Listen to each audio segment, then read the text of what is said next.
Good evening, everyone, and thank you so much for joining us back from after the first session that was around the green financing for the low carbon development and the China-Pakistan economic corridor. This session is on the second session, and that is on localizing the solar value chains to special economic zones under the CPEC.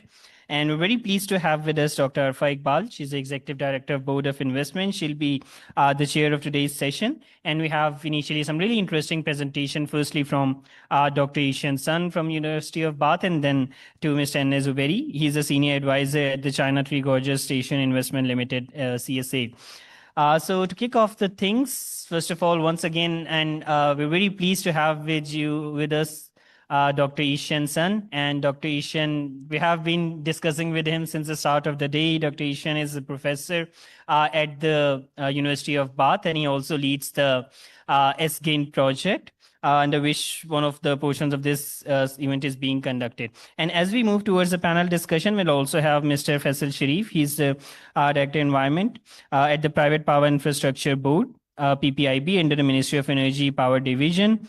We have Mr. Waqas Musa. He's the Chairman of Pakistan Solar Association. We'll shortly be joined by Aftab Khan Saab. He's currently DG at the National Productivity Organization. And in advisory position, we also have Mr. Atsab from the Engineering Development Board. Last but not the least, Ms. Amna Shahab. She's from Policy Research Institute for Equitable Development. So to kick off the things, let me invite Dr. Ishan Sun for his initial presentation on solar PV localization in Pakistan, opportunities and challenges. So yes, Dr. Ishan, if I can request the MIS team to kindly display his slides. So yes, Dr. Ishan, you can just start and they'll just kind of share in them. Thanks, Ubad. It's my great pleasure to share some work that we have been doing with colleagues at SDPI, and really to think about what are the opportunities building on what we have seen in the last 2 years in these countries. Also, I think almost everyone working in the energy and climate space knows the solar boom story in Pakistan. But I think what would be the next step? I think this is something we have been thinking from last year. I think the idea came, when I visited Pakistan last year and then had some discussions with colleagues here. And then I think, as I put in the title here, it's from the solar boom to green industrialization. So I think there is a potential of green industrialization. I think now it's not only like developing countries thinking about this, also I think in the global north, like countries like UK, Europe, even the United States, I think we have seen from the Inflation Reduction Act, it's also re-industrialize the countries. But now I think the focus is really on the clean tech, green industry, green technologies. So I think what we are trying to propose is to see if there's any ways for us to start this journey to localize the solar manufacturing, but also thinking about the supply chains, and maybe potentially also move to other technologies along the supply chains, like batteries. But now our focus has primarily on solar PV production in the country. So let me just start by showing, I think we all know this data. I think this is prepared by our colleagues of renewables first from the statistics, but we know how much solar panels has been imported to the country. I think 2024, there was over 16 gigawatts. If you compare this to the size of the grid, the capacity is about 40. So it's very impressive. And was also not organized, was not orchestrated. This is why I think when Bloomberg reporting and came up, I think everyone just suddenly look at the country to see what happened. Obviously, I think this is a very good story, and then it's easy to see these numbers. But when I came this time, I took these photos from the window of my hotel room, just trying to show how many panels I think confidently say, I think this is very impressive, and I think much way more than everywhere I have seen. So compared to either like in developed countries, but also like even in China, I think household wise, I don't think you have so many rooftop solar panels.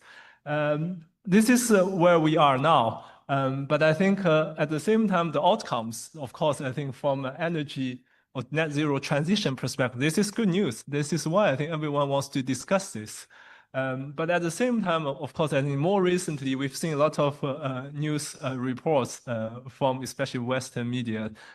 We're talking about what are the unintended or kind of negative consequences of this solar boom. I think mainly from the energy justice or an energy justice perspective. So to think about who can afford. I think this is all the question. When I visited the country last time, last year, so I posed a question about the price of panels. And of course, I think very few people actually can afford batteries these days. But still, I think panel have been, the price have went down so much.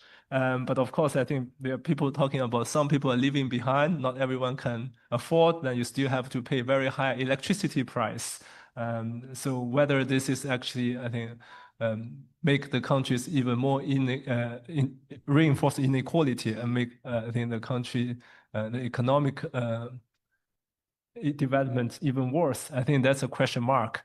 But I think what we trying to think about is also, yeah, how we can get out of this. So there is opportunities there. Of course, we still have to think about the debt, think about these energy generation capacity added in the last 10 years, especially on the fossil fuel side. I mentioned this in the morning.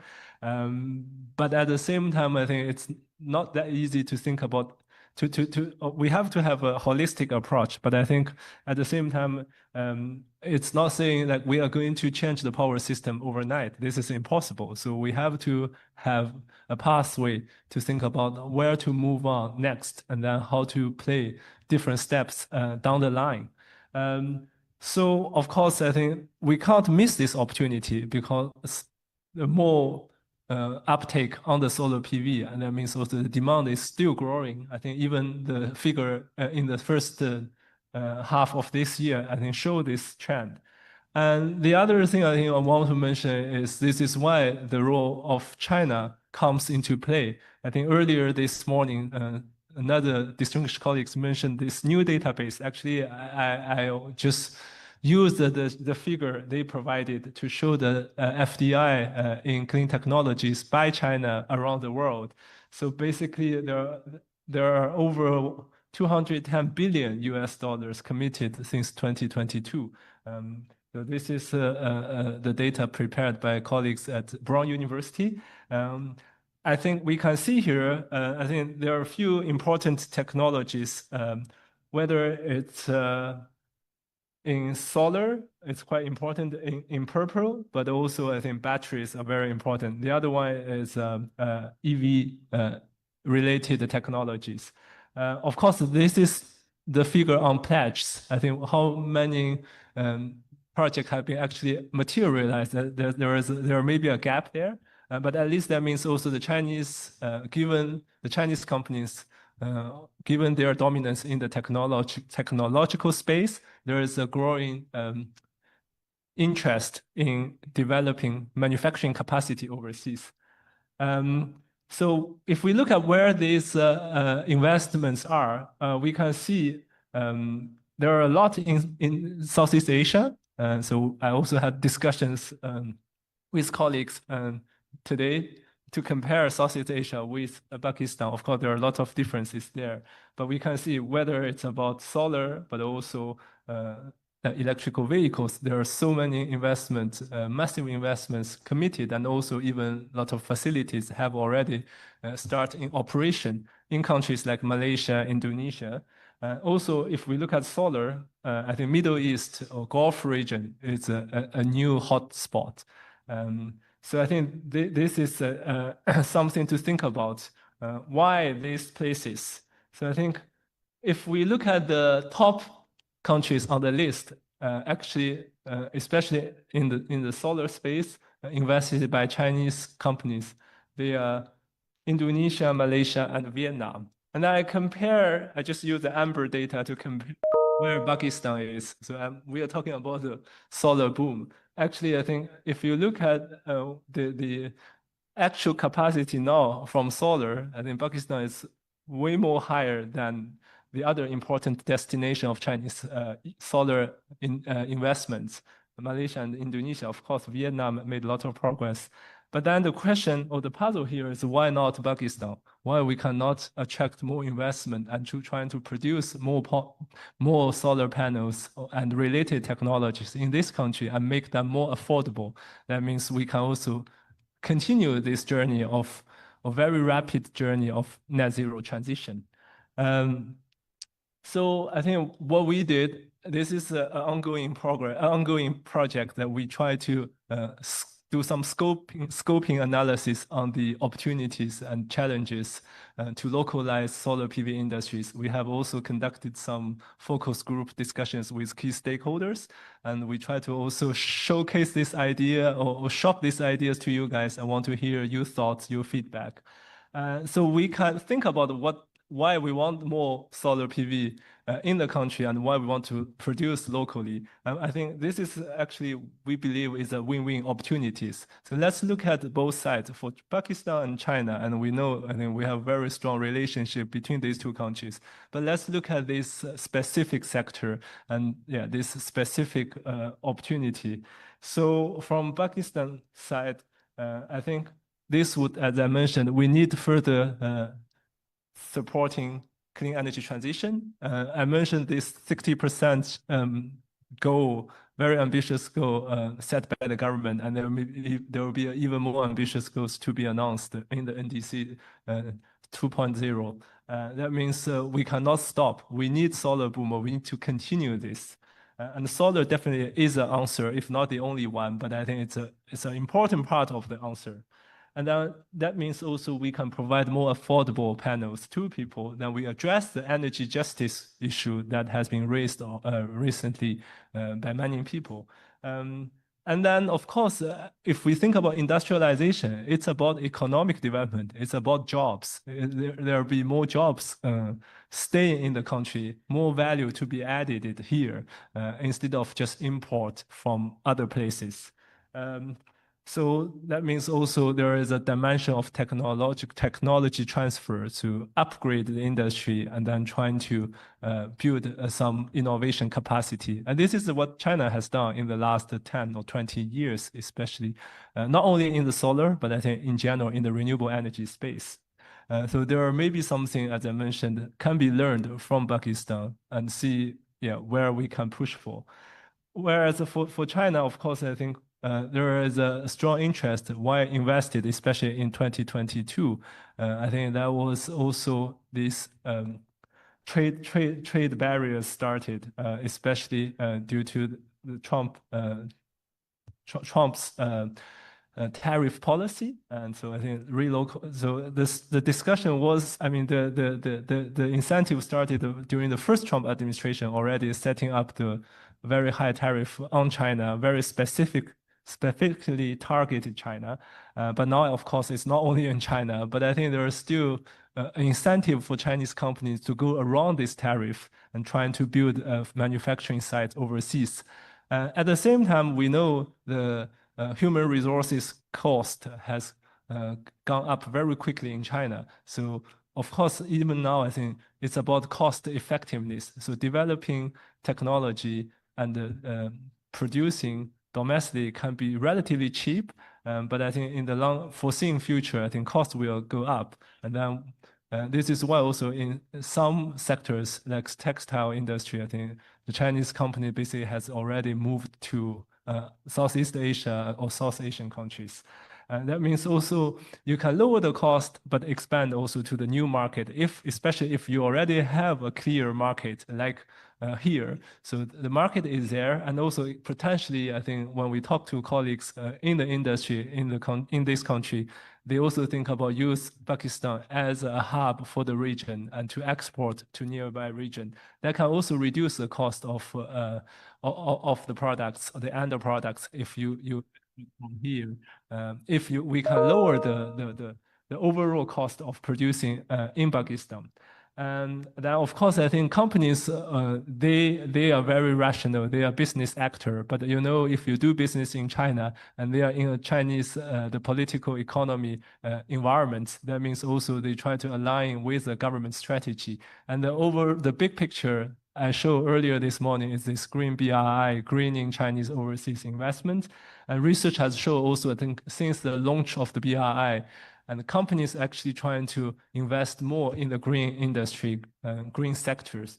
And that means also more opportunities for these companies to going out. I think they are not always under pressure, but I think they have strong incentives to expanding their manufacturing base. And that also, in the case of China and Pakistan, because of the very special relationship between the two countries, and we talk about the CPEC and trying to strengthening this diplomatic relationship, and business is also an important part of the CPEC, and also very important stakeholders. I think they are also invited by the government to join efforts. So I think this is also their opportunities to respond to the government's policy or overall guidance. So there are also incentives there for companies to invest here. But then we look at the other cases already happened in other parts of the world, and to think about if we want to copy or follow the suit, so what can be done? So often, I think if you think we imagine some renewable energy investment, the journey is quite simple. You need to build some partnerships, and the safest model would be establish some joint ventures. Then you have local partners to work with. And then you need some infrastructure investment if you want to, it's about industrialization, you want to develop some production base. So you need some basic infrastructure, either through like industrial park, some industrial zone, and also with energy supply that you can produce products. And then, of course, you need human resources. You need people who can work locally to support this strategy.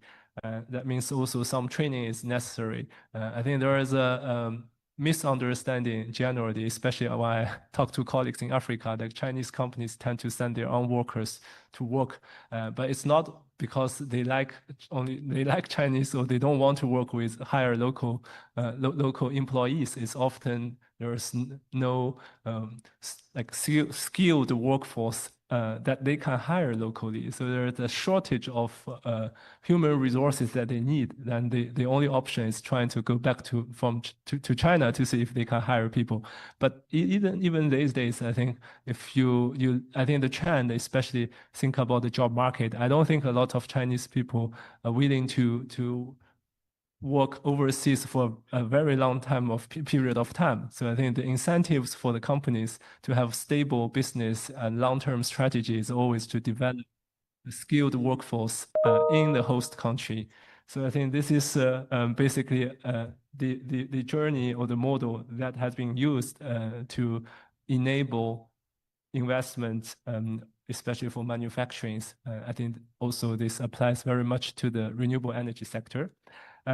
That's the incentives that you need. So it means you need policies, you need some market incentives, and you need some infrastructure base, and then of course you need workforce.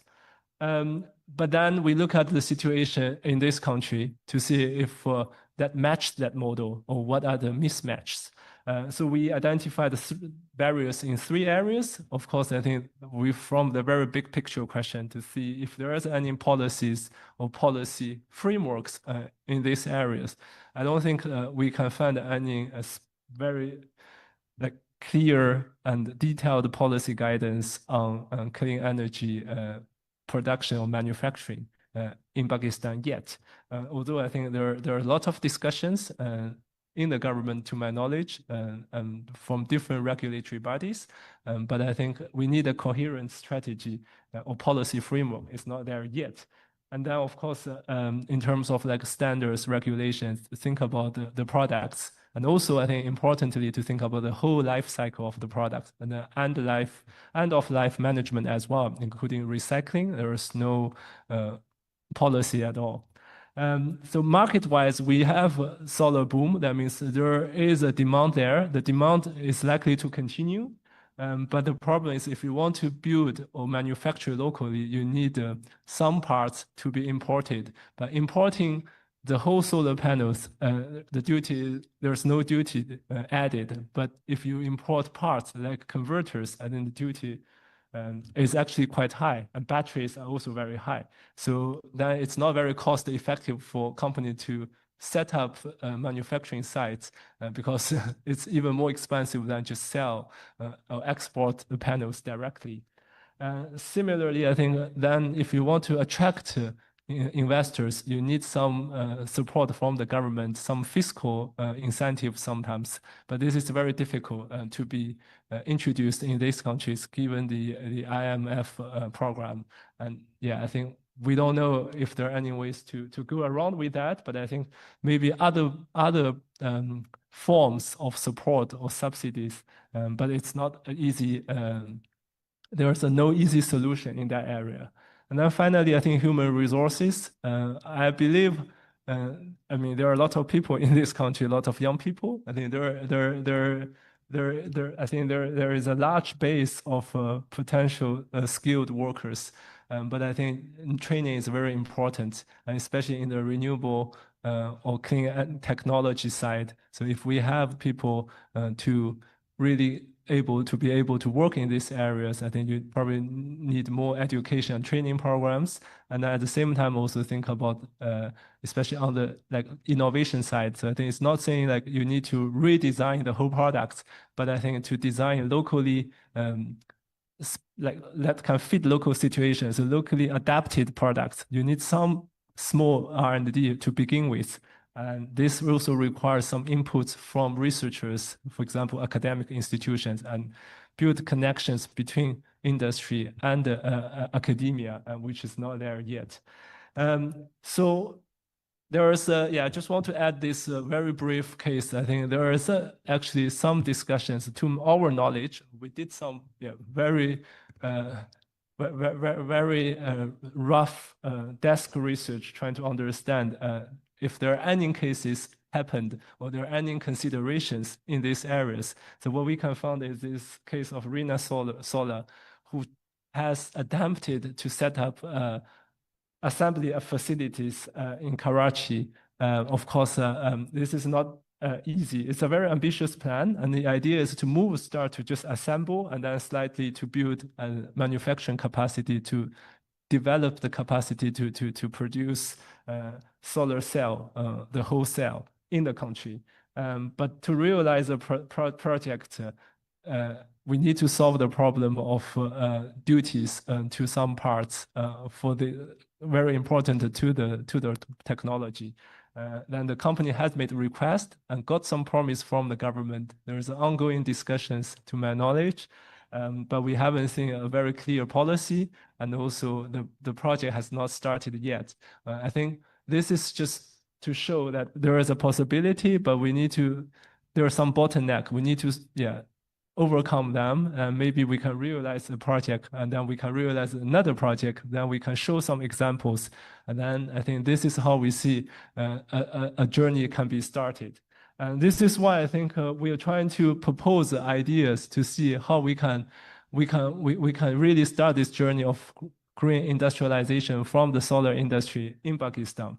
And I use this metaphor of super wicked problem because it's not easy problem. As I said earlier, there's no simple solution. So often in the public policy literature, we refer a policy that are not easy to be solved with a lot of different interests, and also I think no central authority as a super wicked problem. I think energy transition is a wicked problem to some extent. So you have to think about the impact on the climate change. You have to think about impact on people, and then you have to also think about economic stability. So how we can do that? The kind of, from a theoretical point of view, the solution would be trying to start some interventions that can trigger past dependencies. As I said, it's not a single one-stop solution, but actually it's a package solution that you plan step by step. And then, as I said, think about maybe a project, see what the model that can be offered, and then try to copy that. So basically, I think the idea is trying to see where are the policies or policy levers that we can use to trigger the process, to easy to pull but hard to reverse. So if we can set a policy to encourage or incentivize companies to come to the country, and it's very difficult to change. To reverse the policy and then to change the incentive structure. I think that would be a good starting point. Then over time, the idea is trying to generate benefits that can become bigger and bigger, that more investors will be interested in coming. And then, of course, the idea is also to share the benefits with positive feedback from a wider group of stakeholders. Then you can entrench your support as not for certain investors, but also you can share the benefits to people by creating jobs, by upgrading the industry, and also for local businesses by providing business opportunities by expanding the market to them. So I think this is what we are proposing. So I'm getting to the end. It's trying to show there is a roadmap with incremental pathways. Of course, I think the first thing I think we want to encourage the government to think is a long-term strategy and really think about the opportunities from the green industrialization. Of course, it's very easy to say, oh, we want green industrialization, but I think it's also for you to put a timeline to think about what kind of sectors you want to prioritize, for how many years with where you want to prioritize. It's very much like designing CPEC, but I think here we really need to focus on the green industry and green transition.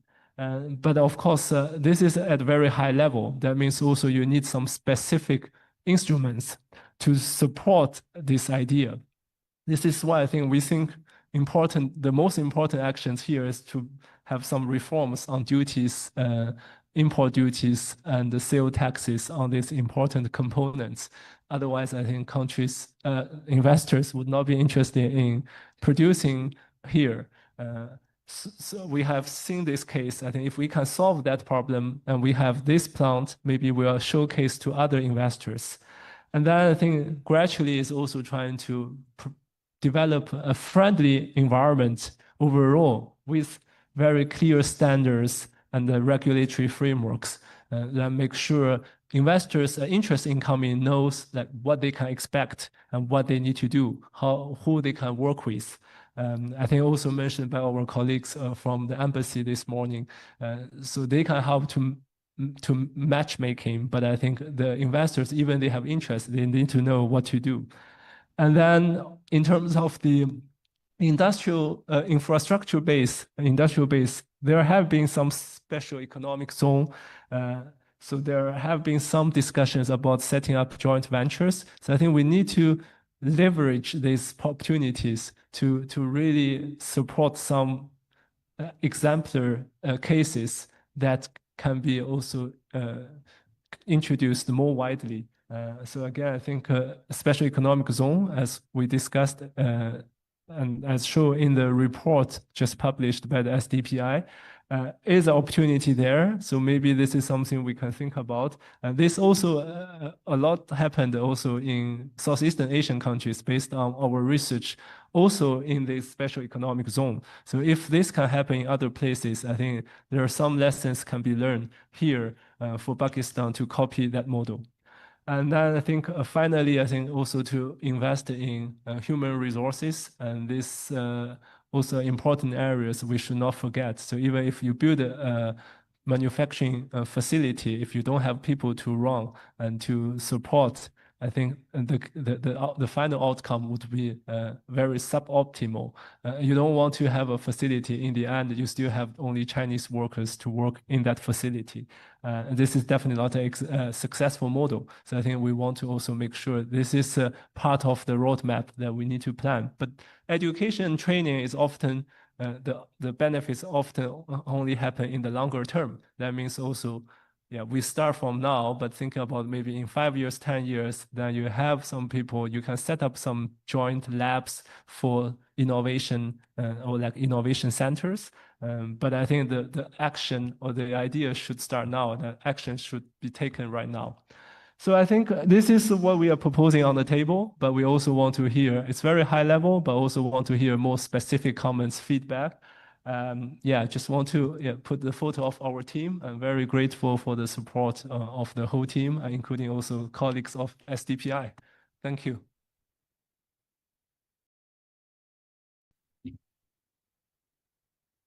Thank you so much, Dr. Asian. Such a valuable pathway that has been highlighted here, and I was really interested seeing the statistics that you mentioned as well. So thank you so much. Moving forward with the plan, let me first invite Zuberi Saab. He's the Senior Advisor, China Tree Gorges South Asian Investment Limited, to also, if I can request the MIS team to share the presentation, and let's also kind of hear directly from the Chinese private sector of what they think are the opportunities for solar PV localization. So sir, thank you so much for joining us. Please join us.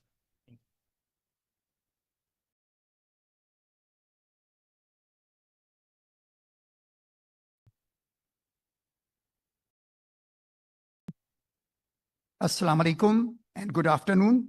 Honorable Dr. Arfa Iqbal, distinguished ladies and gentlemen, let me first of all congratulate SDPI for arranging this very important conference. I will be giving a very, very brief presentation. A lot of has been said by the number of speakers, so I will skip and I will not try to repeat what has been said.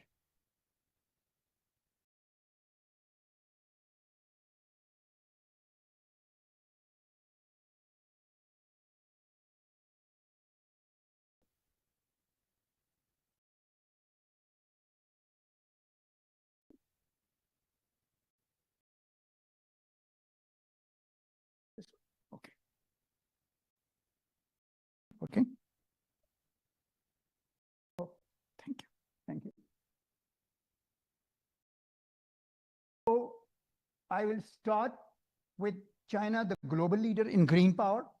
Then I will touch upon CPEC phase 1, CPEC phase 2. I will talk on the special economic zones under CPEC with respect to solar manufacturing. In the end, I will try to conclude the presentation. Now, Mr. Sun has talked about the investments related to renewable energy or renewable to green energy. So China is a global leader in green technologies, which include solar panels, wind turbine, batteries, electrical vehicles. As of December 2024, China has a total installed capacity of 890,000 megawatts and wind power projects of about 520,000 megawatts. China has a total installed capacity at the moment around 1,450,000 megawatts. They have surpassed the target, which was 1,200,000 megawatts of solar and wind power projects up till 2030. Now, if you see, China is a global leader. It has a total installed capacity of solar projects of about 890 megawatt. After it is USA, it has only installed capacity of 120 megawatt. So China is a real leader in solar power generation around the world. Now, if you see solar manufacturing, again, China is a leader in solar manufacturing. If you see, manufacturing capacity of China was up till December 2024 was 1018. After that, it was USA, it was only 23 gigawatt per year. China is a world leader in the manufacturing of solar modules. Why? Because it is being produced at a mass production. It has a lower cost. So Pakistan has opportunity to integrate into the Chinese supply chain. Now, China-Pakistan Economic Corridor is a framework for the regional connectivity. CPEC phase 1 was G2G. It focused mainly on power sector, transportation infrastructure, development of Gwadar port. It has an investment of 60 billion And in the power sector, the investment is 34 billion. This is just the details of the project. If you see 8903 megawatts have already been commissioned, and 4,000 or nearly 4,000 megawatts are project in development, and total CPEC projects are 13,000 megawatts, around 30,000. Out of these, now again, it was a misperception. Out of these, 37% projects are based on renewables. Around 1,000 megawatts are solar projects. This is a map which shows the various locations of these projects. Now, there are a lot of achievements under the CPEC 1. First of all, before the CPEC, there was tremendous power shortages. It addressed the issue of the power shortages in Pakistan in a quickest time. CPEC phase 1, basically Pakistan first DC 660 kV line was commissioned between Matiari and Lahore, which could carry around 4,000 megawatts of power. It improved infrastructure. A lot of motorways, highways were constructed. It basically, a lot of employment opportunities were created under CPEC. A lot of prosperity was there in the local area. Wherever the project was there, by these companies did a lot of CSR activities. So CPEC 1 paved the way for the green energy transition in Pakistan. Now, under CPEC 2, it is a business-to-business framework. It is focused on industrialization, setting up of special economic zones, and technology of transfer, relocation of the industries from China to Pakistan, human capital development, and agriculture modernization. CPEC 2 is fully aligned with the global commitments made by the China and Pakistan. Now, government of Pakistan and China signed a MOU. According to that MOU, there are 9 specific special industrial zones. I will not go into the details of these specific zones, but 2 SEZs are in KPK, 2 are in Sindh, 1 is in Punjab, 1 is in Balochistan, 1 is in Gilgit-Baltistan, 1 is in AGK, and 1 is in Islamabad Capital Territory. These are just a picture of these specific zones. These are located. This map shows the location. Now, earlier, Mr. Sun was talking about the incentives. There are already incentives provided for the industries developing projects in these specific special industrial zone. This is 10-year income tax holiday for the investors, one-time exemption for all custom duties and taxes on the import of capital cost. The other thing is this BOI provides a real one-window facility for the investors for the development of projects in special economic zone. And another important thing, the incentives which has been provided in the SEZs, they are fully protected by the law and it cannot be withdrawn. Now, we have talked about the solar rush in Pakistan. We have imported up till 32,000 megawatts of solar panels in Pakistan up till June 2025. This is totally driven by the private sector in the residential, commercial, and agriculture area. Net metering. Why the solar rush is there? The solar rush is there because the power is expensive. It has basically increased 155% for the last 3 years. Net metering policy is there, which provides a very lucrative incentives to the consumers. And there is a sharp decline in the solar panels internationally. This is just, you can see that around more than 5,000 megawatts of solar power projects based on net metering has been installed up till now. Now, there is a growth of solar basically systems in the residential area, industrial area, off-grid area. But very unfortunate, this solar growth has resulted in the job creation and investments in China and not in Pakistan. So Pakistan, in terms of job, in terms of investment, has not got any benefit for the import of these solar power, solar panels. Pakistan remained only a trader, not a manufacturer for the solar panels. So there is an urgent need that these solar panels should be produced in the country as the demand is there, and in future also there will be demand. Now, if you see, this is basically potential renewable energy potential of Pakistan. Maximum potential renewable energy potential of Pakistan is solar, which is 2.5 million megawatt. Next is wind, 6,000 megawatts. Then is hydro, 60,000 megawatts. So, and if you see, solar panel requires silicon solars, which is just like a sand. 60% of the raw material is available in Pakistan. The main thing, solar panel mainly consists of this silicon solar cells, which is made of silicon, which is sand. And this is available in Pakistan. So if the material is available, we can easily manufacture solar cells, solar panels and solar cells in Pakistan. Main material for manufacturing of solar panels is silicon, which is abundantly available in Pakistan. And I know that there is a company which has already exported silicon from Pakistan to China already. Now, what the pathways to localization is that special economic zones now can play a key role in the development of solar panels, battery storage, and EV component manufacturing. We should encourage collaboration between Chinese companies and Pakistan partners for shared investment and expertise. Promote technology transfer, research, skill training, as Mr. Sun has already talked of it. And then positioning Pakistan as a regional hub for the green manufacturing and value chain under CPEC 2. Now, the way forward. The way forward is, first of all, there should be a very clear, consistent policy to reduce investor risk. Align all domestic frameworks with Chinese and international ESG standards. Invest in training programs. This training is very important. Our human resources should be well trained if the solar manufacturing has to undertake in Pakistan.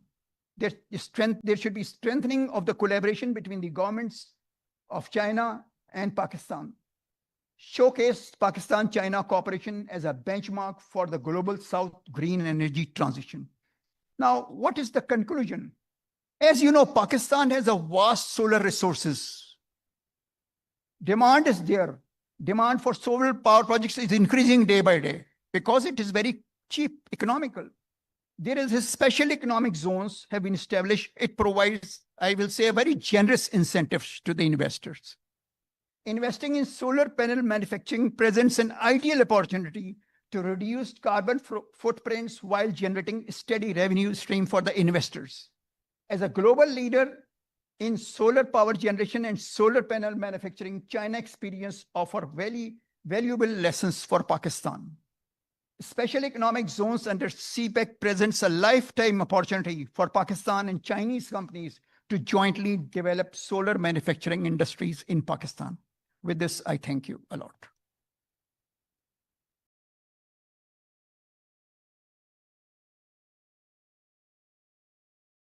Wonderful. Thank you so much for taking us through that journey and highlighting how the localization can actually happen. So with this, I think we'll be moving more towards a discussion time or format. Again, just to kind of very quickly introduce, I'll be initially moving towards our online speakers. We're very pleased to have with us both Faisal Saab as well as Waqas Musa Saab with us as well.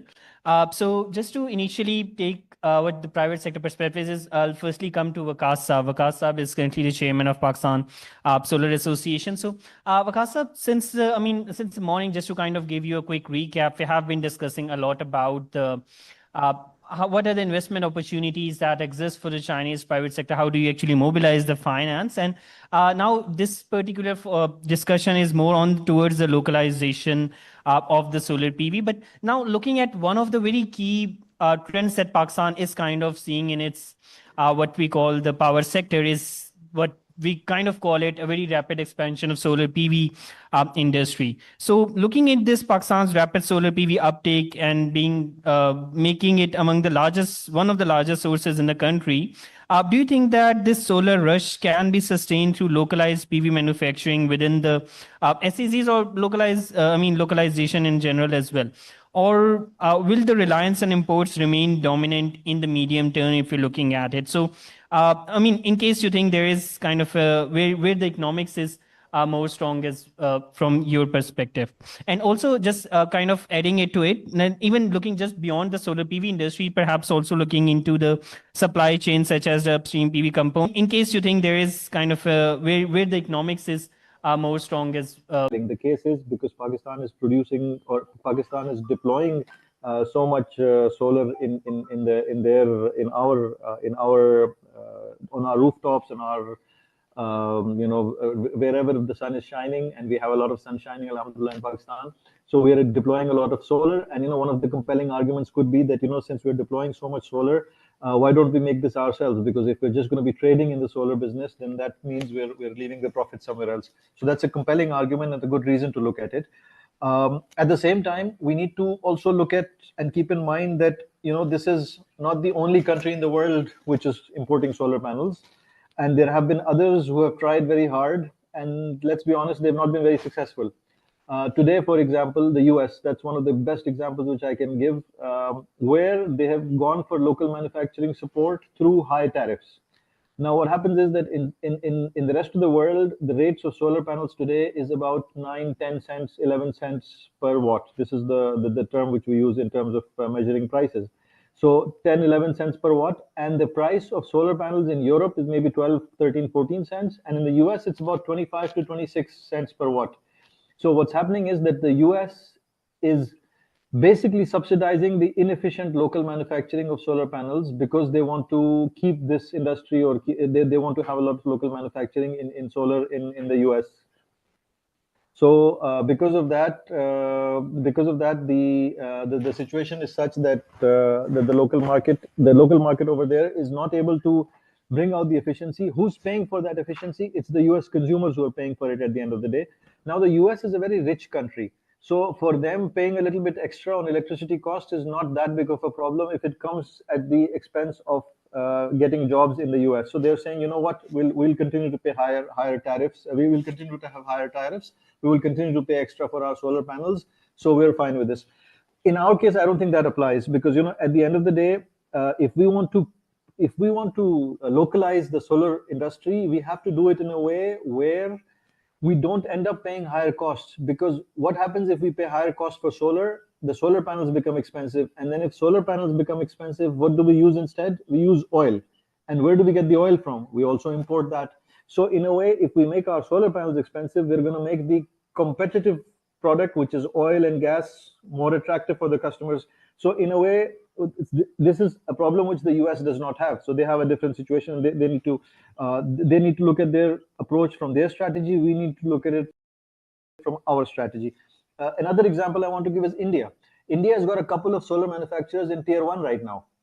And if you look at their financials further, or if you look at their export data, if you look at their production data, these big solar manufacturers in India who have reached tier 1, which means they have a global level of supply. But if you look at some of them, or at least Vikram Solar or one of them, you will start seeing that their manufacturing in the US is more than, or their supply to the US is more than their supply to the local market. So basically what's happening is in the local market, the Chinese manufacturers are beating the Indian manufacturers in spite of the high, or in spite of the tariffs. And the only way these Indians are growing is because they're selling it into the US market, which is able to afford a higher, and they just don't want to buy Chinese products. So again, this is something which we need to study carefully and look at. Coming back to the point, the main and most important point is that we cannot, or we should not ignore what's happening in the other part of the world, which is where Germany, US, Europe, India have not been able to compete with Chinese technology. And if we're going to be competing with Chinese technology, the main point which I'm trying to make is that we should not go for solar panel local manufacturing at the expense of expensive panels. I mean, making our panels expensive, because that's detrimental to us. We're not the US. We cannot afford an expensive solar panel and not afford to invest in oil for our electricity needs. We really, really need this solar, and the solar rush is very important for us, and we don't want to destroy it. At the same time, another thing which we need to keep in mind is that, you know, most of these SEZ projects, and if you look at the SIFC focus and the focus of Pakistan in general, is export. One of the things which we need to keep in mind is that we need to be export focused. So if there is a duty structure which is going to come in place to support this localization of solar panels, it needs to be something which is very clearly defined as a very short-term duty structure. We don't want to end up in a situation where our car industry or our vehicle industry is right now, where every year, every budget, our car manufacturers and the car manufacturers associations are crying about the fact that the government should not release or give any relief to imported cars, because we cannot make affordable cars ourselves. And, you know, I mean, again, I don't want to criticize any particular industry, but this is the reality of life, that in Pakistan, we don't have the best cars. Our local manufacturing is not very cost competent or cost competitive when it comes to the global. So we don't want to repeat that kind of model in the solar industry as well. So keeping these things in mind, you know, it kind of answers the question which you asked, which is that, you know, will reliance on imports remain dominant in the medium term? And where do you think the economics, or where do I think the economics are stronger? The economics are stronger where the cost is going to be less. And that's something which we need to really challenge ourselves to be able to, I mean, we need to see a viable business plan whereby we can see how the local manufacturing is going to be over a period of 2, 3, 4, 5 years, be at a cost competitive level versus the Chinese, not just cost competitive for the Pakistan market, but it needs to be able to be cost competitive so that we can export panels to other markets. Because if we cannot export it, that's really sort of, you know, not being able to reap the full benefits of all the investment which we're doing. So if we need to export it, again, if there is an export, you know, duties are something which only Pakistan can control in Pakistan. We cannot control duties in Africa or in other parts of the world. So if we're not cost competitive without duties, eventually we will not be able to export.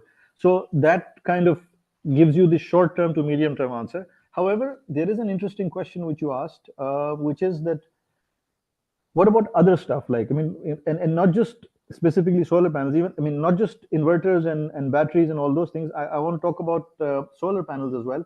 One of the things which we need to understand is that not all solar panels are equal. Now, what do I mean by that? What I mean by that is, there is one solar panel, which is the 585 watt and the 600 watt and the 700 watt, which is like the utility scale kind of solar panel, which, you know, everybody is getting into. And on that one, perhaps it's difficult to compete with Jinko Solar and Trina Solar and Canadian Solar and JA Solar and all these big brands. But, you know, in Pakistan, there is a big demand for a smaller solar panel, which is the 200 watt solar panel. Where is that required? Or the 250 watt solar panel? It's required in small systems. We have a lot of rural penetration in Pakistan, villages, rural areas, low cost systems, which require smaller panels. Now, if you go to Jinko Solar and tell them I have an order of 100 megawatt or 500 kilowatts or whatever, and I want to import this many small panels, they'll say we don't even manufacture them anymore. You know, we've just phased it out of our supply chain. Now, is that something which we can pick up? It's possible we can. Similarly, when I look at inverters, we see that in Pakistan, there is a very robust market for hybrid inverters, which are OEM manufactured. So if you look at the local market right now, there's a lot of local brands for the 2 kilowatt and the 3 kilowatt and the 5 kVA and the 6 kVA kind of inverters. These are inverters which the big Chinese giants are not really interested in, because those don't really sell in the European markets or the Western markets, which are the markets which they're looking for. So is there a possibility for us to play smartly and focus ourselves on those areas where Pakistan has a distinct advantage? One of the biggest distinct advantages being that we have a specialized market. We have a lot of low cost solutions required. For example, you cannot get Huawei to manufacture a 1 kilowatt inverter for you. They're not interested. They're interested in the 1 megawatt inverter. They're not really interested in the 1 kilowatt inverter, right? So that's an area where we can go on. We have a lot of volume for that. Because, you know, 60-70% of Pakistan is still rural. We have a lot of sales, and this is demonstrated by the fact that there's a lot of local brands already playing in this area. Yes, they're doing OEM manufacturing in China, but that moving the OEM business to local manufacturing is probably much easier than moving or getting into a business where you're competing directly with Huawei. So instead of competing with Huawei, Sungrow, Solis, or these giants of China, it makes more sense for us to look at how Inverix or Solar Max or Max Power or all of these local brands who are manufacturing, who are getting their OEM customized manufacturing done from China. Similar case we're seeing in batteries. In China there is this demand, or globally there's this demand for high voltage batteries, whereas in Pakistan, because of the UPS culture, we have 12 volt, 24 volt, 48 volt kind of requirements. Those are some things which are less popular in China. Again, we're seeing a lot of OEM over there. So those are areas where we can expand to. And coming back to and this is my last point, coming back to my focus on export, whatever we do for local manufacturing, we have to do it with an export mindset. We don't want to get into this cars wala the mess which we are in the vehicle policy, where Millet Tractor is barely exporting maybe 500 tractors, and we're celebrating on that. That's like, after 40 years of manufacturing in Pakistan, if we have, that's all we have to show for, that's not really the best progress which we can say. I mean, I'm sort of being a bit blunt, but it's important for us to learn these lessons. So on the solar industry and the new era, or the new energy industry, which includes solar panels, which includes inverters, which includes batteries, we need to keep this export orientation in mind. So the kind of products which I talked about, these also have a lot of export orientation, because there are 190 plus countries in the world right now, plus or minus a few. Maybe yes, we are a bit behind on the development. We are in the global south, but there are a lot of countries behind us. So there's a lot of countries like us who have this demand for small size solar panels, who have this demand for 1 kVA, 2 kVA, 3 kVA inverters. There's an opportunity to innovate in the kind of services which are provided in this. For example, dual backup options, being able to connect with the grid when the grid is available, but when the grid is not available, you can sort of connect to the batteries, being able to directly power the batteries, and things like this, which are small innovations which we can bring into products which perhaps the big Chinese manufacturers are not interested in. It's going to be much easier to get Chinese partners on board to invest with us in the SEZs, in the special economic zones, where we already have a lot of captive demand in Pakistan. So it brings us the scale, so the factory becomes sustainable. And then the eventual goal should be, we need to export that into Africa. We need to export that into the global south in general. Southeast Asia, maybe South Asia, other parts of the world where the grid level is similar to ours, and the kind of requirements that they have would be similar to ours. So with that kind of a strategic and sustained strategy, I believe there is a potential. And again, I don't want to sort of end up by saying that, no, we don't want to have local manufacturing. We do want to have local manufacturing. We just want to be very smart with the investment which we have, do it in a way where we have a right to win, inshallah. Thank you so much. Perfect. Thank you. Thank you so much. That was lovely. Yeah. So again, the key point coming up is that go for whatever, which pathway. Both of them have a very strong potential, but not at the expense of having expensive solar panels in Pakistan. So the focus needs to be a lot towards the export orientation. So with this, let me come to Faisal Sheikh. Faisal Saab, we initially wanted to take the perspective of the private sector before coming to the government. So given your, policy and research experience, and I think Vikas Saab has also already highlighted a very high potential of solar. How do you see the assess the economic case for localizing solar PV manufacturing within the SEZs versus continuing the reliance on imports? And secondly, based on your dual experience, as a policy practitioner with the Private Power Infrastructure Board, as well as a researcher on energy transition, what policy framework and incentive structure would you best support support for the localization of solar manufacturing in Pakistan's SEZs? And if there are any lastly, ending upon lessons that we can also learn from success stories, such as from the case of China in building a competitive value chain. So, Faisal Saab, over to you.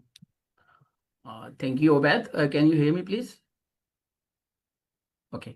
Thank you, and thank you, SPPI, for convening this timely and important discussion, for bringing together such a diverse group of stakeholders. It's indeed a privilege to contribute to these debates by drawing on both my policy experience and insights from recent fieldworks in Pakistan as part of my ongoing doctoral research on political economy of energy transition in at University of Bath, UK. So I had privilege to start my fieldwork entering Zverizza, and I interviewed more than 40 stakeholders, and also done some community work in remote areas, particularly on the solarization in Pakistan.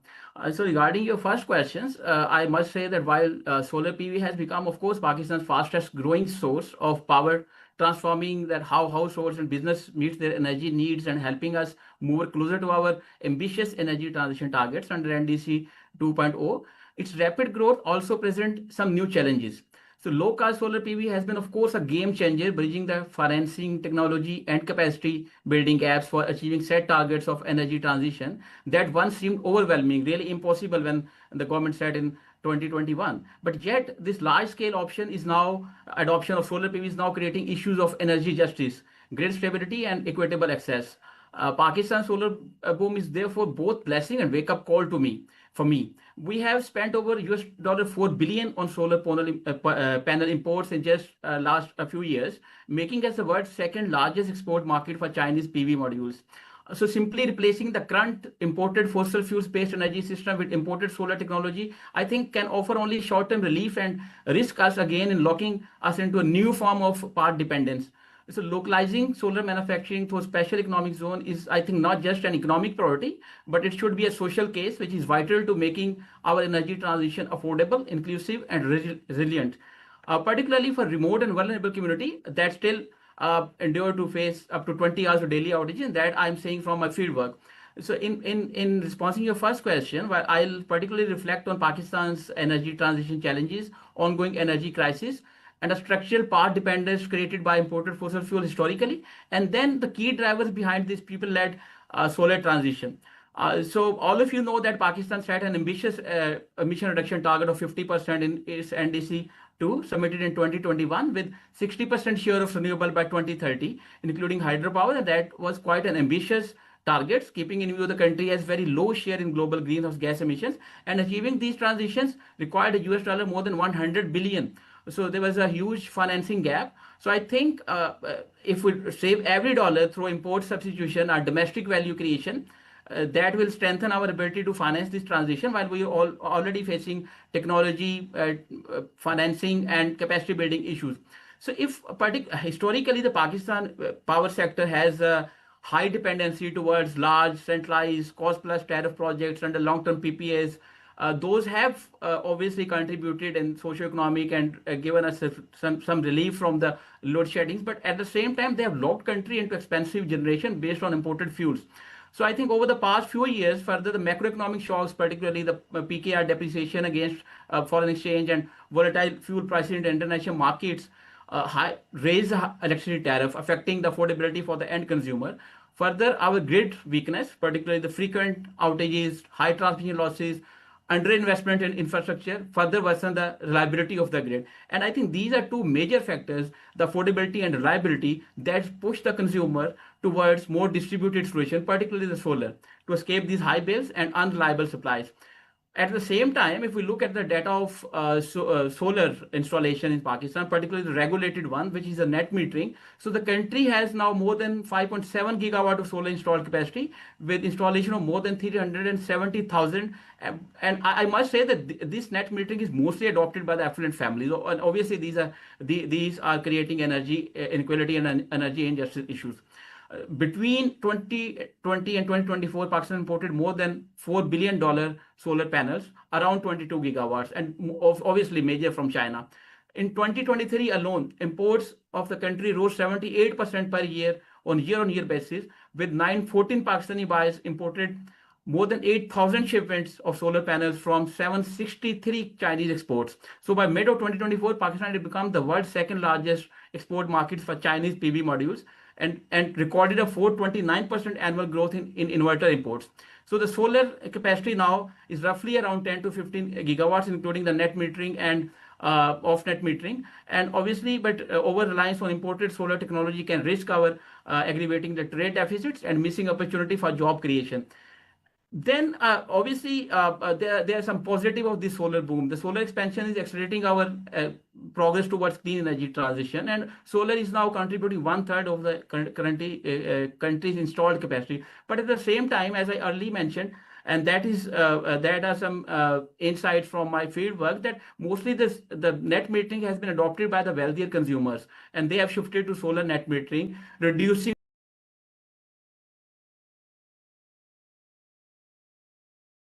disclosed revenue and also increasing financial burdens on the remaining grid customers, and particularly those who cannot afford the solar solutions.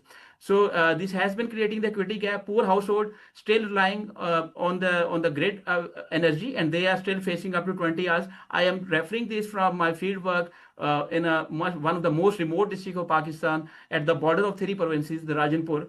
So that the people are still facing up to 20 hours, and they cannot afford solar. So everyone, if we think that the solar all around, you might see solar all around in the cities, but in remote areas still people are lacking to finance their solar energy solutions. Further, most of non-net metering or off-grid solar installation are undocumented. So if we cannot document anything, we cannot plan, we cannot count. So that may create issue in the future. They are creating issue for power sector planning and forecasting. They are creating issue with the grid stability and load management, policy design for fair cost sharing. So the documentation and mapping of the solar panel is very important. And obviously, this make a very strong case for the localization of solar through SEZs. Yet, Pakistan have like spending billions of dollars on imports, and yet its domestic manufacturing sector remains underutilized, fragmented, and faces high input cost. Strategic shift needed towards, therefore, local manufacturing and value additions. SEZs can host panel assemblies, inverter production, best integration, gradually building full solar value chain. Obviously, there's need of technology transfer, green industrial policies and incentives. And even if we like met our solar need, just 25 to 30% solar demand locally, then I think we can save around $1 to $1.5 billion annually on imports. And we can strengthen our foreign exchange stability and reduce vulnerability to global supply chain shocks, and align it with CPEC technology transfer goals. So in short, while answering your first question on the economic case, in short, localizing solar manufacturing is not just an economic choice, it's path to economic resilience, job creation, and reduced import dependence. And if it's done in a right way and strategically, I think it can align Pakistan's energy transition with climate goals, deliver energy justice for consumers who deserve affordable, reliable, and sustainable power. So now I move towards the second case, that how we can learn from the global experience. So as I earlier say, to me, Pakistan solar surge represents both a tremendous opportunity and a cautionary signal. So with a well-coordinated strategy, it risks worsening. Without well-coordinated strategy, it can risk worsening economic vulnerability and deepening energy inequalities. But with the coherent localization and industrial policy, we can turn our special economic zone into the hubs of clean technology, manufacturing, and innovation. Achieving this requires learning from global experience, avoiding repetition of past mistakes, particularly reliance on much imports, and centralized approach in energy sector, and embedding energy justice principle and community participation at the heart of Pakistan transition. So obviously, most of speakers have talked about that the China is a global leader, and there's no doubt about it. And how it happened with growing trade restrictions from US and Europe, China is increasingly turning towards global South, home to nearly 85% of world's population, and a strategic partner in its trade and investment policies. At G20 summits in Rio, the China unveiled 8 new initiatives, particularly focusing on technology connectivity and climate actions. So underscoring its commitment to greener, more interconnected global South.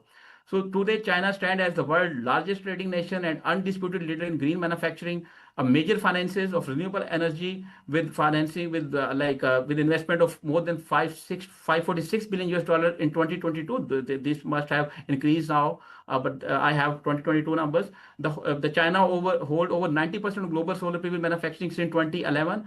And then I think for a country like Pakistan, this represents a historic leapfrogging opportunities, access to affordable clean energy technology, a chance to localize value chain, and potential to accelerate the transition. So a lot of speakers, Dr. Ishan, Zubairi Saab, they talked about the human resource.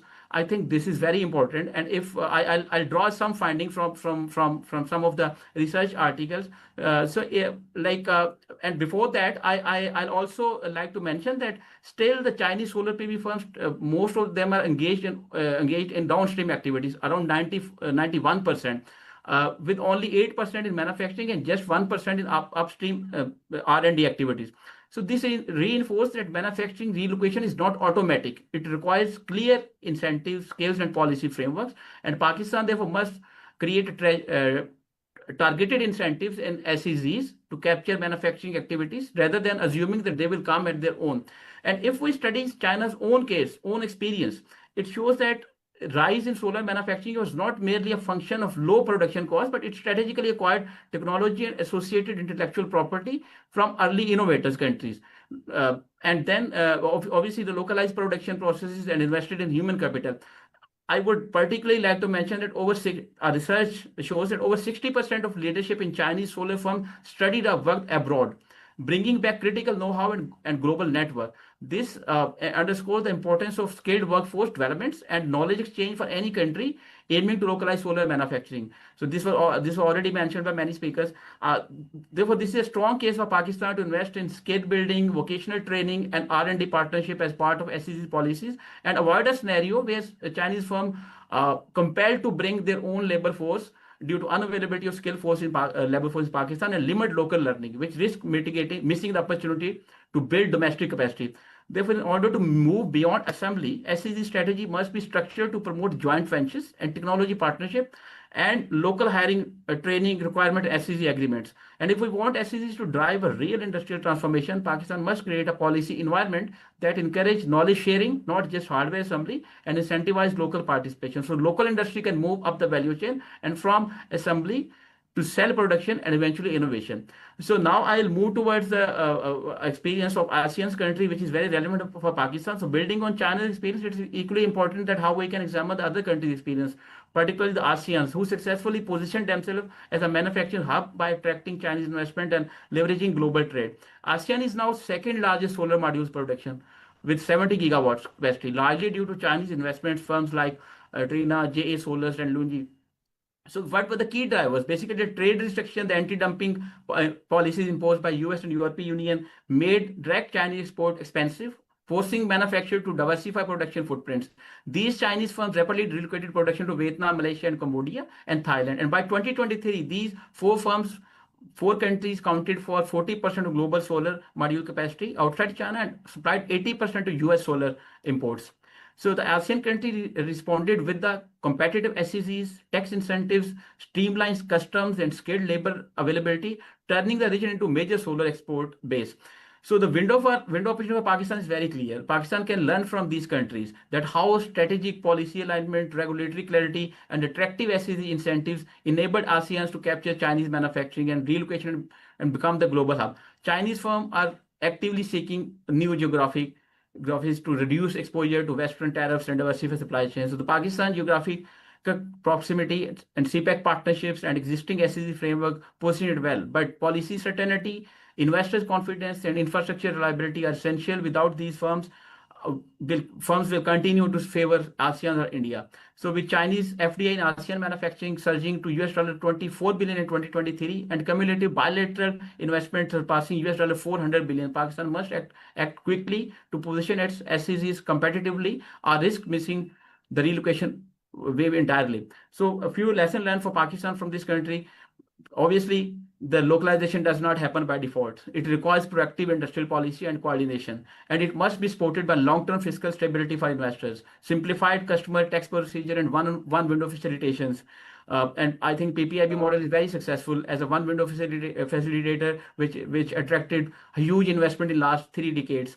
Then obviously the skilled force development programs, perhaps in partnership with Chinese firms. So the trade policies and investment climate shape the supply chain decision. So by aligning SEC incentives, infrastructure and regulations and global trends and embedding energy justice principle, I think Pakistan can attract upstream and midstream solar manufacturing under CPEC 2 and reduce import dependence, create jobs, and build a more resilient, equitable energy infrastructure. And in the last, one thing I must say is that there is a strong collaboration needed between the academia, policies, and practitioners. And I think it's really encouraging that Now you can see that even MD PPIB mostly he's always available. He participate in such conferences. Zabari Saab sitting here, he's institution himself. He's always available. Then there are many research institutions. STPI doing great job. Renewable First, Pride, and then Pak-China Institute. So I from industry, like you have a lot of partnerships, and I see a lot of synergies between the policy, academia, private sector, industry, and government. So this is really encouraging. We did not see this before, like a few years before, but now it's happening. So we should exploit the opportunity, and we should move forward and push the case for localization of solar PV, and we should avoid the power dependency towards imported, as we witnessed in the power sector during last many decades, and we had paid a huge cost for that. So this is all from me. I shall remain available if you have any further questions. Thank you so much for the opportunity. Thank you. Thank you so much, Faisal Saab. That was really, so again, just to kind of summarize the points, I think the very strong, when you talk about the localization of solar within the special economic zones, the very key components would be the social angle that we really need into how it kind of speaks to the affordability, accessibility for the local communities. And yes, Faisal Saab, we fully agree with the one of the very key angle where we're facing a challenge in planning the solar PV is the data of what we have in a very authentic form. Because I mean, we do know the imports data, that's kind of very obvious, but yeah, we're definitely facing some challenges with understanding what is the exact installations. And yes, I think the voice that is echoing around is the human resource development when we'll be talking about the solar PV localization. So just linking the point that you mentioned around the learnings from the China as well as the ASEAN countries. So firstly, I think we do have one discussion. After that, I'll be going towards the Engineering Development Board, but we do have Ms. Amna from Policy Research Institute for Equitable Development. Pride has also worked around. So Amna, I mean, based upon quickly your work that you have kind of conducted, if you can also briefly touch upon the learnings that you think Pakistan has from these Southeast Asian countries around these localization angle that Faisal Saab also kind of just recently highlighted. So yes. Hello, Beth. So basically there are two different approaches that we can see, one from Malaysia and one from Vietnam. In Vietnam, we can see that there is private sector investment with large firms, especially the international players, Longi, Trina, and Jinko Solar. And under the National Power Development Program, where they aim to locally manufacture solar plates and then export it. And the other is from Malaysia, where they have a dedicated program for the utility levels, large scale solar manufacturing, which is under the public-private partnerships. And they're also doing this for the locally solar manufacturing. But for Pakistan, we can adopt both of these, but we need to first have a phased approach. Like we need to first balance the imported solar with these production of the localized PV plates. We'll have to make a strategy under which we'll have to see where our labor and skills need to be more developed, more R&D will be required. Also, we'll have to work on the joint ventures with the international players for maintaining a specific quality for the inverter compatibility and battery compatibility of the solar PV plates. Also, we'll have to look into the duties, and Pakistan being like having a very good strategic position, we can be a good exporting country for the internationally. Also, I'd like to take this program as an opportunity to take the attention towards the waste that will be, the solar waste that we'll be talking about after 2 decades, and the recycling that we will have to do. So I think after working on solar PV as for utility scale, for generation, or for the manufacturing of solar PV plates, the biggest concern is after the solar boom, after 2 decades, what will happen? What will we do with the waste that Pakistan will have in the form of solar PV plates that will be no longer efficient to produce electricity? So I think Pakistan has a lot more potential. We have the raw materials, as per Zubairi Saab, and Dr. Sun also talked about the policies that we need to work on, a proper policy structure and taxation approach. So I think we really need to look forward into the future aspects of the localization parameters and features. Also, what will be the future of solar PV in Pakistan? Thank you. Thank you so much, Amna. And yes, I think these are the two questions which will be going towards the Engineering Development Board that have been working around. So we're very pleased to have with us Fahad Saab. He's the advisor of industrial engineering at the Engineering Development Board that comes under the Ministry of Industry and Production. So Fahad Saab, I think the question from you would be again, I mean, what is the current government's stance or the government's initiatives are around when we talk about solar? Because we know we have been discussing for quite a lot about the solar PV policy that we're kind of coming, and also kind of touching upon the Amna's point, that is of what are some of the end of life consideration, what we call end of life solar waste management. So what considerations are on that front as well? So yes, what's up, over to you. Assalamu alaikum. Regarding the first area, as discussed by few of the panelists as well as speakers, I like to inform that government is currently working on making policies on solar panel manufacturing as well as lithium-ion batteries manufacturing. So and allied equipment too. So these are, and now currently the policy making is not only based on the tariff. We are talking about the complete life cycle or ecosystem. So government, Engineering Development Board and Ministry of Industry and Production, in collaboration with all stakeholders, is currently taking consultative sessions and making a comprehensive policy on these areas. Regarding the second point of my discussion is the industry, what we are talking about, the green industrialization. And green industrialization is how to achieve is using clean energy for making manufacturing of goods. So I observed a very good initiatives by private sector. They are using solar power for their manufacturing activities, just like Honda. They are using it in their assembling plants in Lahore and other areas. So in these areas, we need to work more on this, that manufacturing activities should be more on a renewable energy basis.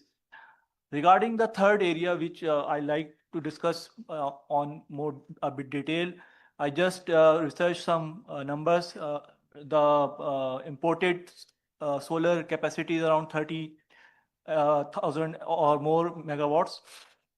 So the estimated waste, which Amna just discussed, is more than around 1 million tons. So what is the end of life cycle? Just for my previous experience in SSGC, we had a large chunk of retired gas meters, and more than 15 lakh or 20 lakh in only SSGC network. Same for the SNGPL networks. And we started to an initiative of refurbishing of usable gas meters and recycling of usable parts, especially aluminum. So we recovered around 15 lakh kg of aluminum and recycled it for making new parts. So in the same way, government is taking certain initiatives.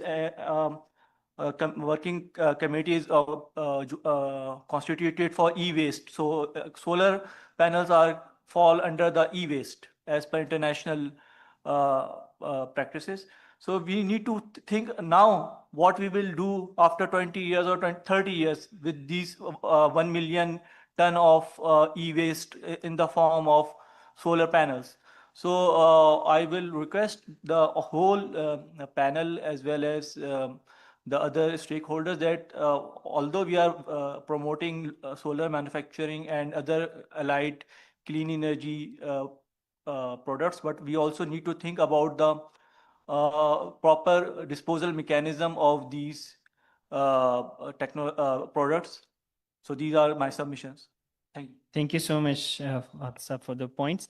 Before, coming to the panel chair, let me check from Vakasa. Vakasa, if you have any further recommendations based, listening from what other speakers have highlighted from your end. Thank you. I think the end of life point, which we heard from a couple of speakers, I'll address that first. I think that's an important point, and this is something which we have to consider. Again, keeping in mind that in Pakistan, we generally tend to keep using things, as you go forward. So this is something which is going to happen in the Pakistan market with old panels as well. They're going to get donated down the line. People are going to donate them to mosques and then et cetera, and they continue getting used. But eventually there comes a point where these panels are no longer useful. Then what do you do? We've seen memes of people using them as a door on their hut or something like this. So obviously that's one potential. That there's an aluminum frame there, but obviously that's not the most sustainable one. So we need to make some thought on that. Although this problem is still a few years ahead, but I think this is something which we need to look at, and we are going to get a lot of this waste, especially the glass, silicon. Some of the components which are in there need to be treated and need to be extracted. And this might also be a potential business opportunity. Like we have the shipbreaking industry as an industry in Pakistan. This might be an industry which we can look at in the future, and I think this is something which we need to keep in mind. Overall, if looking at the overall, when we look at this local manufacturing argument, there are basically two arguments which we hear. One is more generic on the solar side, which is where there's a talk about a lot of opportunity, and then there is a lot of talk about how solar is bringing inequality. Honestly speaking, I don't think that's a very good argument. It's not an argument per se. It's just a fact, and it's a reality. So there is no point of arguing against it. It's a fact. It's something which we have to accept, that like any new technology, when mobile phones came in, the first people who got them were obviously the richer ones. Who uses the iPhone 17, who's buying the iPhone 16 or 17, whichever is the newest one, which is coming out. And obviously their lives will improve. And unfortunately, that's the case with electricity. That's the case with televisions. That's the case with mobiles. That's the case with laptops. That's the case with EVs. So we're gonna have that, and there's not much we can do about it, because it's not like local manufacturing is going to solve that problem. In fact, if anything, locally manufactured panels will probably be more expensive than imported panels. So perhaps there could be a rule that, for the poor people, we can use imported panels, and for the rich people, we have to use local panels or something like this. But honestly speaking, there's no real solution to that problem. Yes. The other problem which we keep, or the other line of argument which we keep getting is that it will save forex, because we are importing a lot of solar panels, and that's going to create a forex issue. However, I think we have to again keep in mind that when there is an expense on solar panels versus an expense on oil. So let's say if you import $5 million or $5 billion worth of solar panels, and if you don't import those $5 billion worth of solar panels, then you actually import 10 years times that much, or 5 times that much oil over the next 10 years.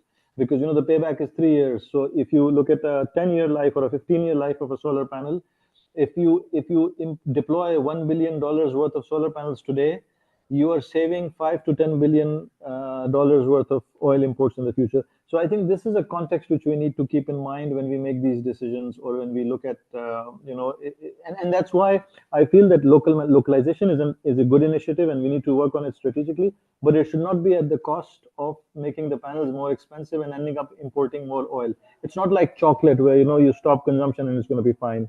We need to stop the oil consumption as the first priority, and that's, the most important thing for us. Perfect. Thank you so much. Faisal Saab, you raised your hand. So if you have anything, but perhaps just requesting you to kind of wrap in 1 minute, perhaps. Yeah, thank you. I think I'll just take 1 minute. And Waqas Musa Saab has given really very insights on the localization, the challenges and opportunities. And he's right that the local manufacturing might not directly address the inequalities. So I would particularly like to mention that when we talk about inequality or energy injustice, so that is not the technology that is causing the energy injustice. That is the policies. So the government policies sometimes cause energy injustice, particularly in the net metering and some other policies that have been unknowingly favoring the rich consumers. Obviously, if we talk about the technology is blessing. Like the solar PV is kind of blessing for Pakistan that has supported the country to achieve its energy transition targets, as well as providing a very affordable solution to many consumers, even the consumer with low income. So the technology itself is a blessing, but obviously we need to make a very enabling and coherent policies to avoid the inequalities and injustice among the poor and marginalized communities. So thank you so much. So thank you so much to all the speakers for very valuable interventions. So we do see kind of really good strong consensus towards 3 points. But just in interest of time, let me invite on the stage Dr. Arfa Iqbal, the Executive Director at the Board of Investment, as a session chair to kind of conclude and share her interventions. And if I can kindly request Dr. Arfa to join us at the podium, please. Yeah. Thank you so much, Doctor.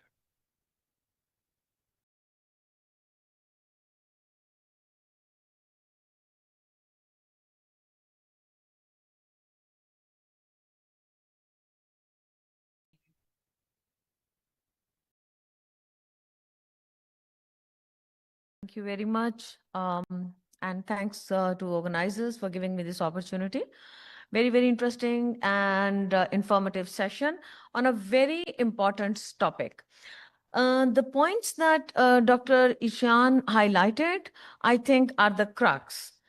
Green industrialization, green finance, supply chain, and then, the points that he mentioned about the joint ventures, partnerships, infrastructure development, training capacity building, all these are very important pillars for making the policy.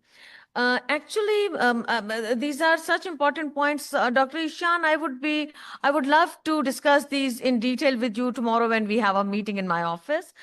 Zubairi Saab mentioned about scaling the solar manufacturing in Pakistan through SCZs. I have a little doubt in that. But the crux of his talk, Pakistan remained a trader, not a manufacturer.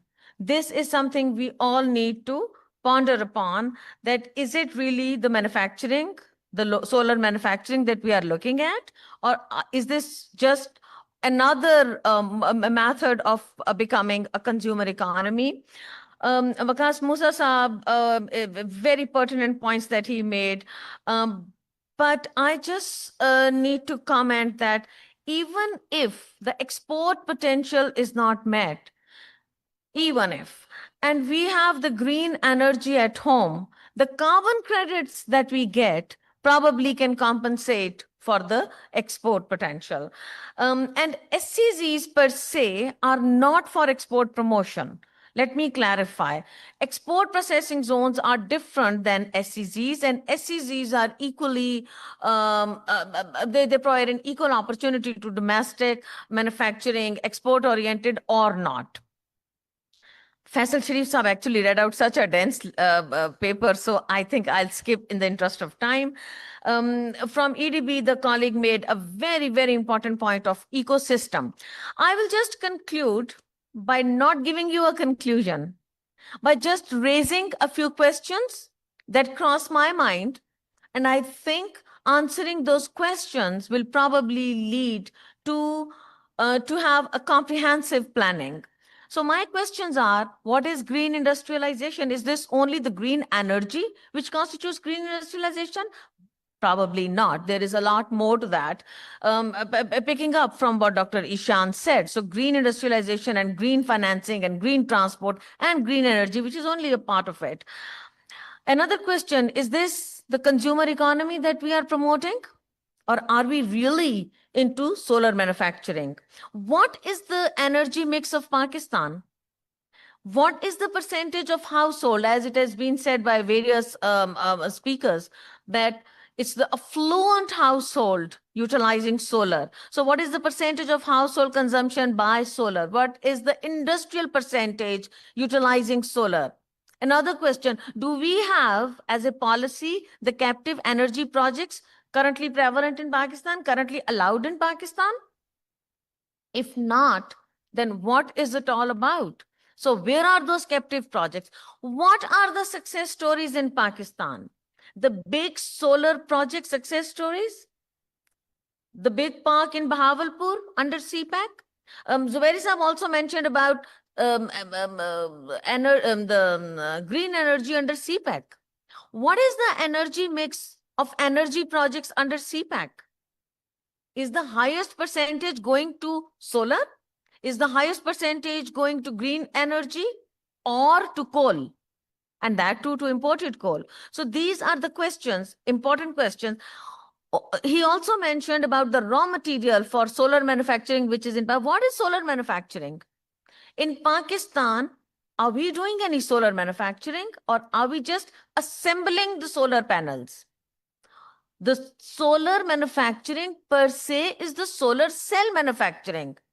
And if we have the raw material, I would like to know what are the primary raw materials, what are the secondary raw materials, how much of the primary raw materials available in Pakistan.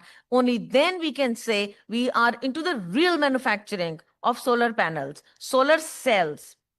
We have a lot of sunshine, but that's not probably enough. Everyone talked about training. That is a very doable kind of thing. If we have real manufacturing, if we have the right energy mix, training would be done. Training is not a big issue. Allied light manufacturing is important, which I think, again, is not a very big issue. Do we have hybrid models? Do we have the transmission lines? If China is now having the alternate energy sources, what is the cost of transmission lines in China? Negligible. What is the transmission cost in Pakistan? Huge. So we need to address that. What is the evacuation strategy in Pakistan? What is the evacuation cost in Pakistan? Incentives, talked about incentives. Are these incentives really important? Now, that's a question. I'm not giving my opinion. It's a question. Because there is one school of thought saying that incentives cause distortions in market. Another school of thought saying that no, incentives promote investment. So that is, again, a big question mark. So as I said, I'm not concluding. I am just raising these questions, which will lead to a comprehensive plan for green energy, which is the need of the hour.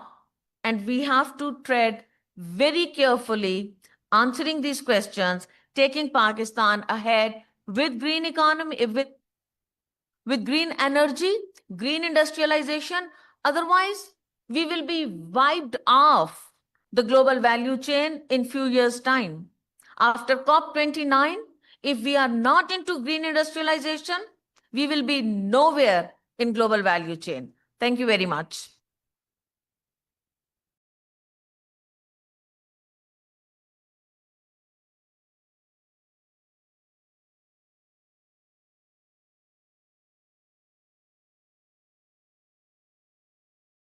Thank you so much, Dr. Arfa, for these wonderful conclusion and highlighting the key pointers as well as what the peer things. And let me also take this opportunity to kind of also welcome Mr. Muhammad Alamgir Chaudhry. He's the Chief Executive Officer at the National Productivity Organization.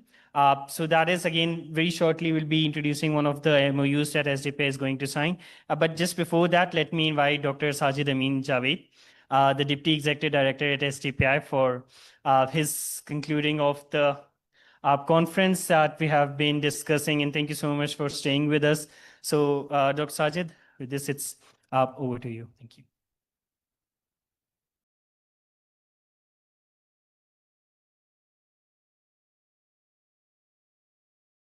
Assalamu alaikum and very good evening, ladies and gentlemen. I know I am between you and the very delicious IT of the move and pick, so I'll be very crisp. And thanks to Arifa, she has taken all the good points, good conclusions already and put it on the table. So endorsing all, I'll keep myself to the most decent job. And that is to thanking all of you to be here, taking time out, coming and joining us. And I really appreciate engaging the audience throughout the day on this very tough, technical, dry stuff really speaks the kind of passion, energy, and the skill of our speakers, those who have joined us online and in person as well. Let me extend some big thanks on behalf of SDPI and our all partners that our energy unit is working with under a very able leadership of Obed and Dr. Khalid Walid. So, Dr. Shianson, thank you so much for joining us on this discussion. Ms. Han Cheng, I met yesterday. Good to see you again. Thank you so much for traveling all the way from China to Pakistan. And this really speaks. You represent China's commitment for Pakistan that we really see. And I think the discussions we also brought by Mr. N. Zubairi Saab were very excellent. And I think I always believe that any work is as good are the partners that we have around us. And I think SDPI has been doing very excellent work because we have excellent people, excellent partners like you around the table who always continue to guide us, to support us, and to strengthen our agenda and work. 2 points and then a larger overall think tanks and then back to Obed. I think this CPEC 2.0 is coming at a very critical juncture. I know in Pakistan, the word critical juncture has lost its meaning, but still I think I have to have it because I couldn't find a better word on this one. But on one side, China is taking leadership in green energy transformation. I mean, known previously as given its entire industrial structures and the scale and the size, very well sort of discussed on coal emissions. But now I think the discussion is taking a different shape, and it is China coming as a leading on green energy transformation, not only within China, but also pushing up the green investments across the world, and particularly the global south that itself it belongs to. I think that is one critical point. The second point, I think that's in Pakistan's context. I think after 7 decades, we have sort of recognized the importance of economy. We are learning that it's all about economy. And I believe always, I'm trained in the macroeconomics, I'm not an energy specialist, but I do know that if sustainable economic growth, sustainable economic development requires sustainable industrialization. And I think that sustainable industrialization in Pakistan is not possible without affordable and available energy. So to me, energy is a macroeconomic issue of Pakistan, not only an environment issue. So when we talk green energy, we talk about affordable energy, the sustainable source of energy. And for this, I think my last point will be that Arif also mentioned. I think the transition that we have been seeing even in solar are more involuntary transitions. I call them involuntary transition that if you go back 7, 8, 10 years back, huge electricity load sheddings, interrupted supply of energy. So the household started transforming towards the alternative sources of energy. So we couldn't develop the value chain, the supply chain of, call it a solar or call it overall entire our green energy systems. So I think these are 3 critical junctures that can make up each other at the CPEC 2.0 with one key element. This is where China can also support, it has been supporting. The critical issue remains financing these transitions, financing green energy transitions, financing solar supply chains, financing economic transformations, financing green industrialization. So I think that will remain a big issue. And that is why I say that it's a critical juncture, to me at least. We are realizing the need of economy. There is no other sustainable way than the green industrialization and green energy. And I think China is taking this lead globally. And as CPEC 2.0, I think this can be the beginning and to showcase that how they can go simultaneously, an economic transformation with green transformation sponsored by innovative financing instruments that can go hands in hands. And that I think was the core issue that our team was bringing. So I'm again thankful to all of you, distinguished speakers, honorable guests, those who have joined, all those who are around the table to listen and bring questions, our team from SDPI led by Obaid, and all others, and the colleagues, those who have been serving you very hot teas and cold waters over the time too, thanks to Move and Pick as well. So a big thanks to all of you on behalf of SDPI and all our partners. So back to you, Ubaid. Thank you so much, Dr. Sajid. And once again, thank you so much for staying with us. We'll just take 5 minutes of time for your MOU signing. And for that introduction of the MOU, let me invite Ms. Saleha Qureshi. Saleha is currently leading the Pakistan Industrial Decarbonization Program at SDPI. So she'll very briefly introduce you to it. Saleha, over to you.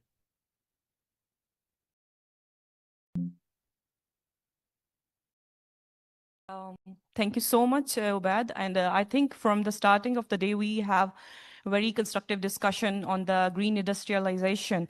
So aligned with that, we have started a program last year in 2024 on Pakistan industrial decarbonization, which aims to, develop a business case for hard-to-abate sectors, especially focused on the cement, steel, and textile. We developed this program because we wanted to develop a pathway for the NDCs that we do have in Pakistan, industrial decarbonization pathways, because we are lacking in that. So without a business case or without green industrialization and competitiveness, we are lacking that. So this program aims to develop research, advocacy, and capacity building among the key stakeholders, whether we have industries, we have financiers, or we have consumers at the end. So we need to develop awareness among the consumers that they demand us, that we need green cement, we need green textiles and all that. But along with that, we don't shutter the industries that please, you are on the decarbonization pathway, but we ask them, we develop for them a business case that could be economical for the consumers as well as for the industries. So this is sort of a program that we have launched, and we have done several scoping studies on that and developed pathways that how NDC's pathway could be enhanced in Pakistan. And with that, we have a privilege to join National Productivity Organization, who are among the first one to sign MOU with STPI on the industrial decarbonization. So I would request Mr. Mohammad Alamgir Saab, who is the CEO of NPO, to join us on the stage. Please, sir, for the MOU signing. Yeah. Dr. Sajid Amin, who is the Deputy Executive Director of STPI, sir, please join us on the stage. And I would request Alamgir Saab to please have a key points with us, share with us. Yeah.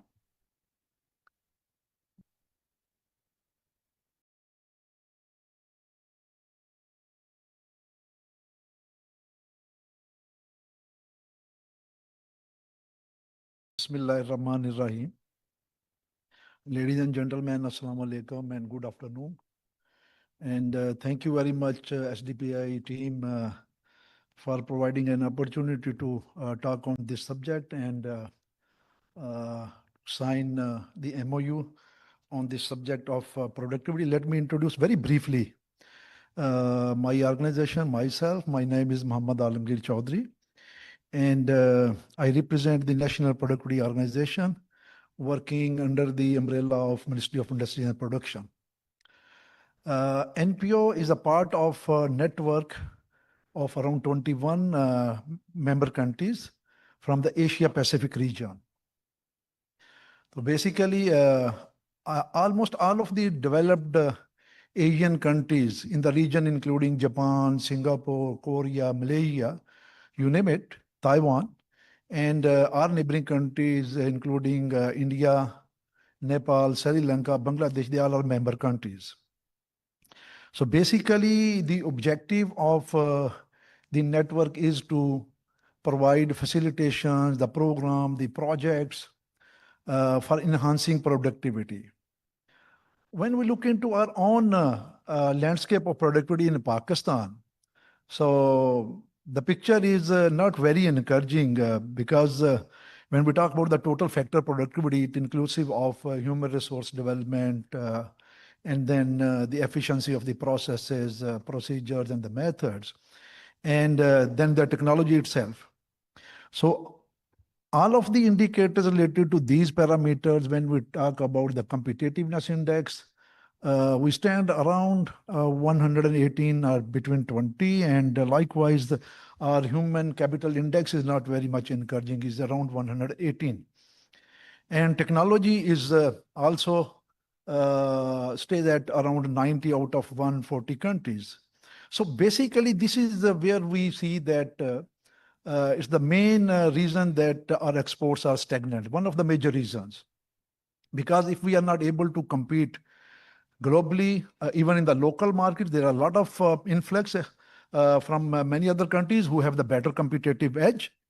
So basically, that is the area where the NPO comes forward and provide support to improve the productivity. And under this umbrella of APO, as I said earlier, there are a number of programs which anyone relevant person or the organization or the association can avail.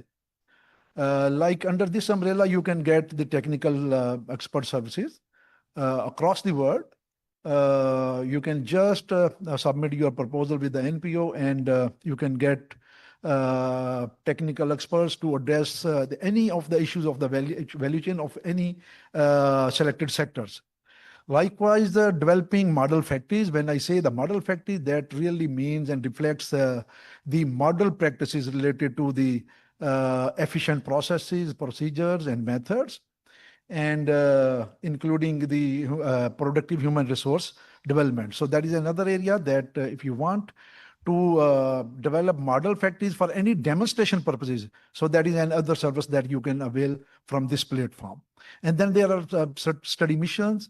If you intend to focus any of the member countries to see their good practices, best practices, and benchmarking. So that is another service available under this umbrella of APO. And let me share with you another feature that all of these programs which I shared are totally funded by the APO. So that was, I think, a very critical information which I thought that I may share at this forum. And other than working as a liaison officer of the APO Tokyo, Japan in Pakistan, another area I would like to share very briefly that we conduct the energy audits as well. And for the last 5 years, almost all of the major sectors we covered, and the industrial units, including the names like the Sapphire, Neshat, Dollars, and the Serena Hotel from the service sector, they all are our major clients. Though basically during our audit process, what do we focus is focus on shop floor productivity, and then this subject, a very, very important subject of decarbonization, is also a part of our target. So with this background, let me share with you also a few future programs coming related to this subject. In November, we would be holding international conference on green productivity in collaboration with LUMS, wherein around 100 delegates would be invited from the APO member countries. So it would be another opportunity for all of you, the researcher, the students, the practitioners, to come and join this conference as well. And right now, I will just like to give you some information that the APO programs which are being implemented in Pakistan. There are some Malaysian experts working in the publishing and printing sector in Lahore. And the recent past, the Japanese experts, around 2 months back, they developed the 6 model factories in the surgical sector, Sialkot. And likewise in the leather sectors as well. So this is a very brief introduction, and the objective of today's me and my team here is to just have join hands with the SDPI to address this very, very important gap which is hindering the export growth of Pakistan, primarily related to creating efficiencies in the system. So thank you very much for your patience listening. And even after the MOU is signed, so I would be here and we can have informal chatting as well. Thank you very much. May I request if Tabs up, so please join us on the stage.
Thank you. If I can also request Dr. Arfa Zubairi Saab, Dr. Ishan Amna to please join us at the stage for group photo.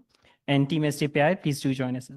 Yes, Han, Ms. Han, are you? Yes, Han Fatsa, please join us at the stage, please. Dr. Khalid, Dr. SDPI team, you'll be joining shortly. Table हटा दें, table रखे रहेंगे. नहीं, table हटा दो. Table हटा दीजिएगा. Table हटा दो. आए आमना प्लीज. मैं पहले आ जाएं, पहले स्पीकर्स को आ जाएंगे.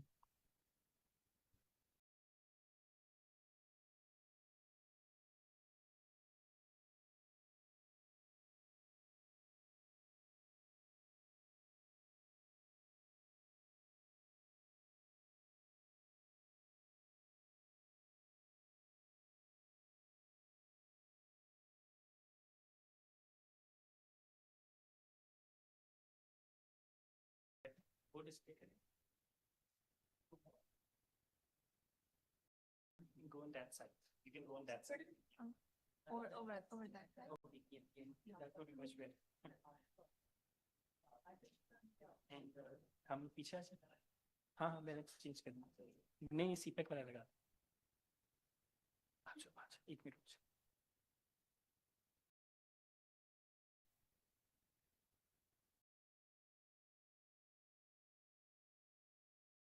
If I can also request the SDPI team to please join us, please.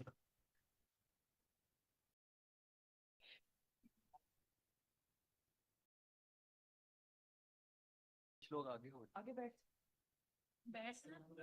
You can sit. Young girls.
Please join us for the tea.